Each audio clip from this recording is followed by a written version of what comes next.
Bom dia, pessoal.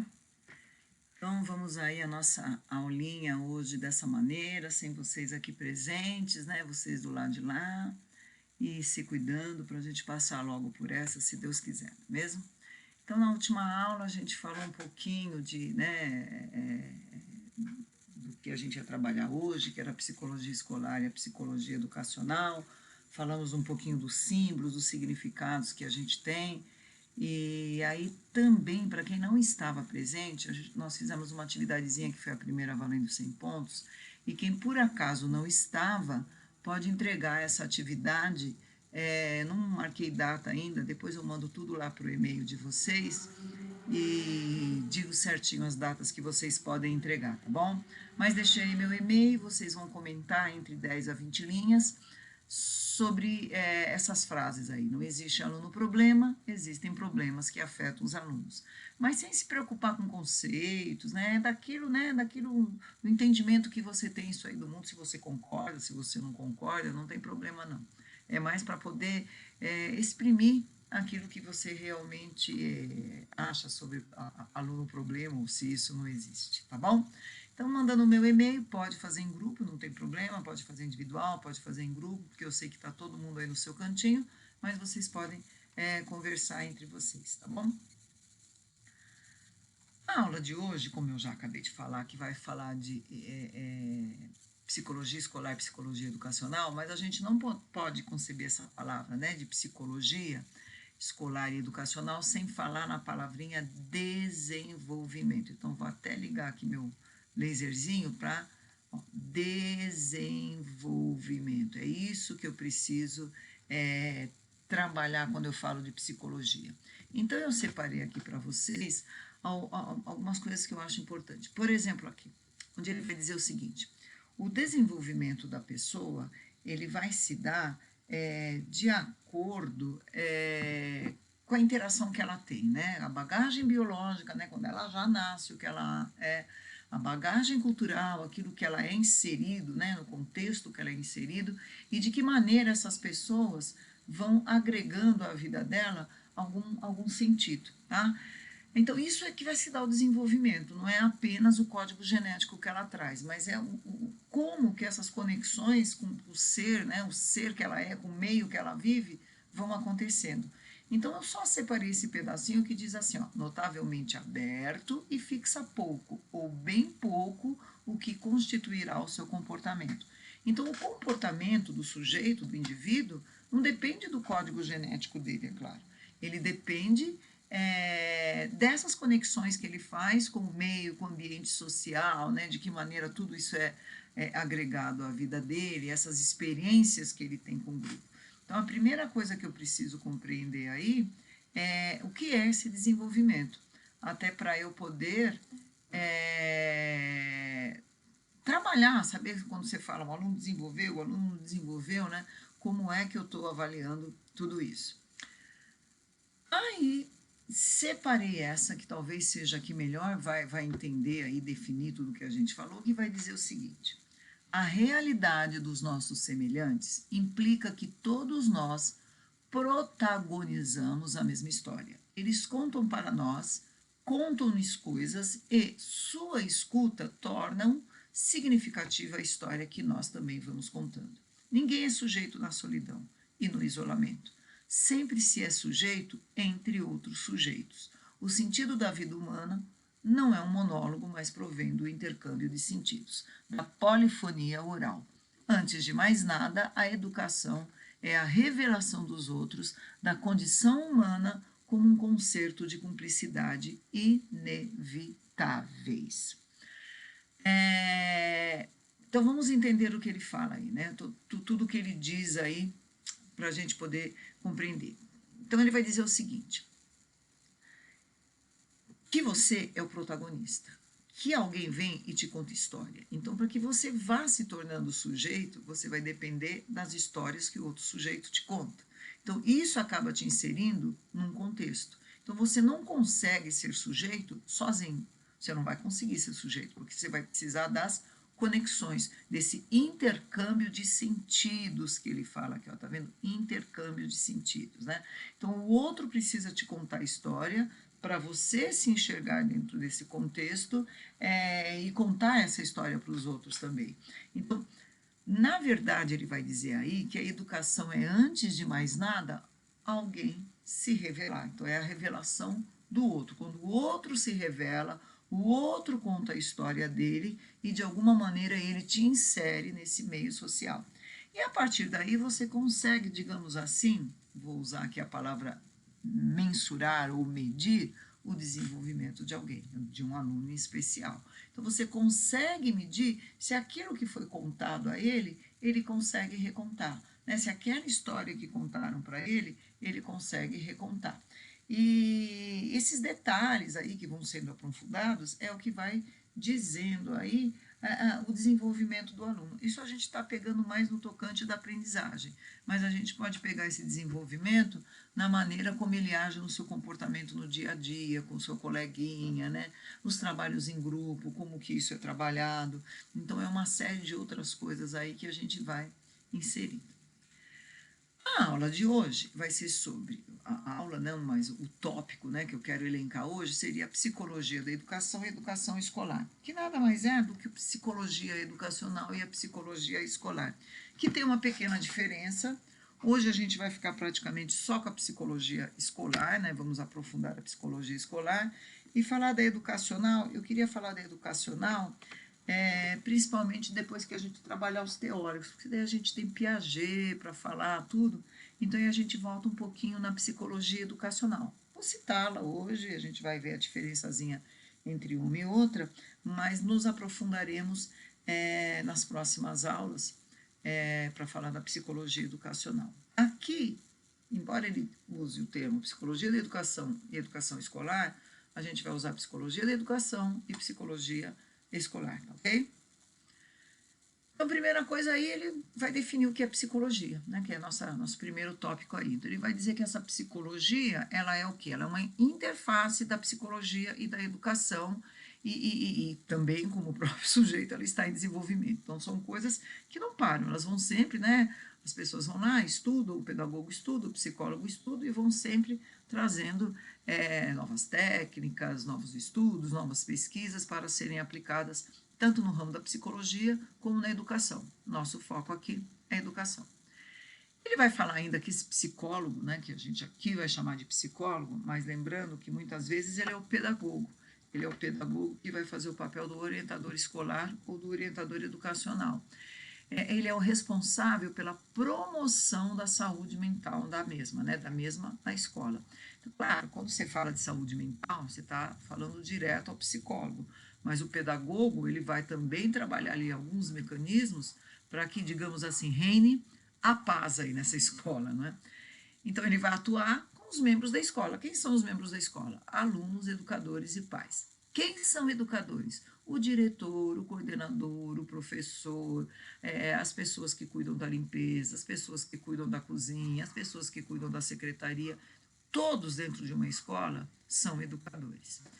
Então, esse trabalho, ele é um trabalho que ele tem que ser sempre. Vou ligar aqui o nosso laserzinho para apontar algumas coisas. Então, ele é um trabalho que ele tem que ser sempre o quê? Contínuo e de intervenção e de preferência em grupo. Então, de novo, quando tem aqueles probleminhas dos trabalhos em grupo, que alguns gostam, outros não gostam, você precisa rever isso daí também, porque é o papel do pedagogo ajudar o aluno a trabalhar em grupo. É o papel do pedagogo estar sempre intervindo quando é preciso. Esse trabalho não acaba, não tem fim. O aprender não tem fim. Então, esse é o papel também que, de alguma maneira, ali o psicólogo vai estar atuando. Tudo bem? Aqui é apenas esse slide, mais para destacar algumas coisas aí que, na verdade, vão estar ligadas aí ao desenvolvimento da aprendizagem, né? Então, o que é colocado aqui? Que esse psicólogo escolar, que normalmente você não vai ter dois, você não vai ter o educacional e escolar, normalmente você tem um, mas ele vai acabar trabalhando não apenas os problemas ali da escola, às vezes você tem uma questão de bullying, esse psicólogo tem que, de alguma maneira, interferir, tem que fazer alguma técnica, né, trabalhar algum projeto que acabe com isso, e você teria o educacional, que lá na frente já vou dizer as diferenças, e seria o que vai trabalhar ali o desenvolvimento da aprendizagem. Só que muitas vezes se misturam os papéis. Então, esse orientador, se ele for o pedagogo, ele acaba fazendo as duas coisas, tá? Às vezes não. Às vezes você tem o orientador escolar e tem o psicopedagogo para fazer a parte aí da aprendizagem, tá? Então, a Associação Brasileira de Psicologia Escolar e Educacional, ela dá uma distinção entre os dois. Ela vai dizer que a psicologia escolar, ela trabalha o quê? Então, vou aqui de novo ligar aqui o nosso laserzinho. A psicologia escolar, ela vai estar voltada para a intervenção na prática. Então, o caso de bullying, por exemplo, você percebeu que ali na escola tem um caso de bullying, você vai pensar num projeto, pensar numa atividade para amenizar esse problema que você tem na escola. Já a psicologia educacional, ela vai trabalhar o que se refere mais às áreas de ensino e de pesquisa. Então, vai ver como é que esse aluno está se desenvolvendo no quesito de aprendizagem, vai ver quais os projetos que estão sendo trabalhados, mas na questão da pesquisa, de entender o mundo, né, de observar toda a natureza. Então, seria o papel da psicologia educacional. Tá? Então, ressaltando, psicologia escolar vai trabalhar intervenções práticas, e a gente vai ficar um pouco mais com essa reflexão hoje. Psicologia educacional, que a gente vai aprofundar lá na frente, ela vai trabalhar as questões do ensino e da pesquisa. Tudo bem?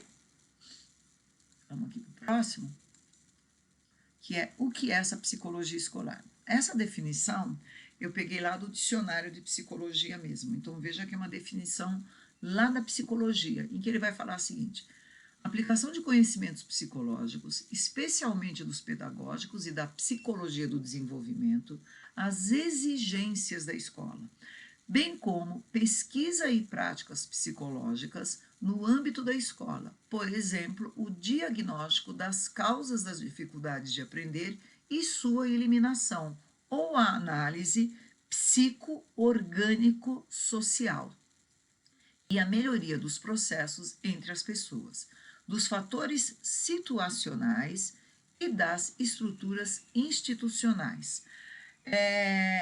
Pegando aí, que eu não li os parênteses de propósito, mas pegando aí, quando você fala aqui dessa, né, deixa eu ligar aqui de novo o nosso laserzinho, para você ver aonde que eu estou querendo destacar, mas aqui quando você fala das práticas pedagógicas no âmbito da escola, quando você fala de diagnósticos, a dificuldade de aprender, quando você fala de eliminar, né, essas dificuldades, ou quando você fala da análise psico-orgânico-social, você está falando do desenvolvimento dessas pessoas, no fator, então você está pegando aí um pouco da educacional, de como ela aprende, se ela tem alguma dificuldade para aprender ou não, como você elimina essas dificuldades, como também esse jovem, essa criança trabalha a autoestima dela, como é que ela trabalha as conexões dela com o mundo, né?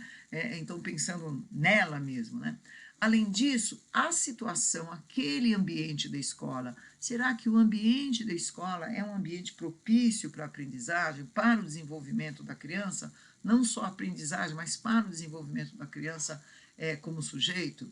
E as estruturas, né, as estruturas institucionais, de que maneira essa criança, né, está inserida em regulamentos, em escolhas de avaliação, para que ela tenha um melhor rendimento, para que ela se desenvolva da melhor maneira possível. Então, isso é a definição que a psicologia traz para a gente, tá? Que a psicologia traz do que seria essa psicologia escolar. Aqui para nós hoje, a gente, né, praticamente fecha esses slides de hoje com alguns tópicos que eu quero que vocês reflitam sobre isso. Reflitam, pesquisem, porque isso vai ser assunto de estudo lá na frente. Então, esse papel do psicólogo escolar seria ele atuar tanto com alunos como professores, aliás, não só alunos e professores, mas atuar também com todos os que estão envolvidos ali na escola. Lembrando que a gente vai falar de escola, então é o ambiente da escola, eu não vou pensar, por exemplo, no orientador que vai orientar lá algum problema da família que não seja um que está diretamente ligado à escola. Isso não é papel desse orientador. Talvez fazer algumas, né, digamos assim, colocando aqui entre aspas, cobranças, né, cobrança de participação, cobrança em reunião da família, mas algumas coisas, claro, evidentemente, que a gente não vai poder interferir. Diagnóstico, embora quem dá o diagnóstico mesmo é o psicólogo, mas o pedagogo, o psicopedagogo, ele pode traçar alguns mapas, né, algumas fichas de desenvolvimento para acompanhar essa criança. E aí sim estabelecer alguns diagnósticos e, digamos, aconselhar, né? Aconselhar, encaminhar se for o caso para um psicólogo ou até para o médico, aí quem vai encaminhar para o médico seria o psicólogo. Pensar em solução de problemas, quer seja problemas ali da instituição, quer sejam problemas individuais, mas porque nem sempre os problemas são de aprendizagem, né, nos individuais, nas deficiências individuais, olha que eu estou falando do psicólogo escolar, então nas deficiências que essa criança tem, por exemplo, com o grupo, e nas deficiências da instituição escolar, porque às vezes o problema não está lá na criança, às vezes o problema está nas próprias regras da escola. Então, o que vocês vão fazer esses dias que vocês estão em casa? Vocês vão pegar esses itens, vão pensar, vão dar uma estudadinha neles assim, né? Pode pegar estudo de caso, o que quiser, vão pensar. Lá na frente, depois de apresentar os trabalhos dos teóricos, porque eu vou ter que mudar essas datas, enfim, todas essas coisas, aí a gente vai tentar voltar nestes tópicos para pensar em modelos de ficha, de acompanhamento, de mapear o desenvolvimento, a atuação desse orientador dentro da escola, como que eu faço essas fichas para acompanhar o desenvolvimento de uma criança, qual está se desenvolvendo mais ou menos. Porque muitas fichas que a gente tem hoje, elas são feitas meio que à toa, não é? Mas como que eu acompanho esse desenvolvimento, mas mensurando realmente o que foi atingido, o que modificou, o que modificou, melhorou, não melhorou. Então, a gente vai pensar nesses pontos, claro, como pedagogo, não como psicólogo, mas é uma parte da pedagogia aí ligada à psicologia, né, pensando nesse desenvolvimento da criança, e para depois poder trabalhar isso na forma de ficha, na forma já de estatística, de acompanhar isso com números, que seria mais ou menos aquilo que o psicopedagogo faz, tá bom? Então a gente vai ficar por aqui. E aí vocês vão pensar nesses itens e pensar nas intervenções deles, principalmente na sala de aula, tá? Fora isso, o que vocês têm? Vocês têm os teóricos, que cada grupo tem o seu para estudar. Ainda não sei como é que vão ficar as aulas de vocês vão seguindo as orientações, e à medida que elas forem sendo passadas para mim, eu vou passando para vocês também, tá ok? E provavelmente, claro, provavelmente não, vai mudar os dias, as apresentações, provavelmente vai ficar tudo num dia só, uma coisa mais sucinta, e aí então a gente já tem que pensar na maneira de apresentar o mais resumida possível. Mas o legal é que quando a gente estiver falando dos teóricos, né, a gente vai voltar automaticamente aqui na psicologia, principalmente nas duas, tanto na educacional como na escolar, né? Porque quando você falar de Piaget, você vai falar da educacional, não há dúvida. E quando você falar ali de outros, que eu não dá spoiler, a gente vai acabar falando da psicologia escolar. Tá bom, pessoal? Vão seguindo as orientações. Tudo que eu passar aqui, vou passar no e-mail e vou postar no AVA para vocês. Tá bom, pessoal? Se cuidem e por hoje é só. Beijo!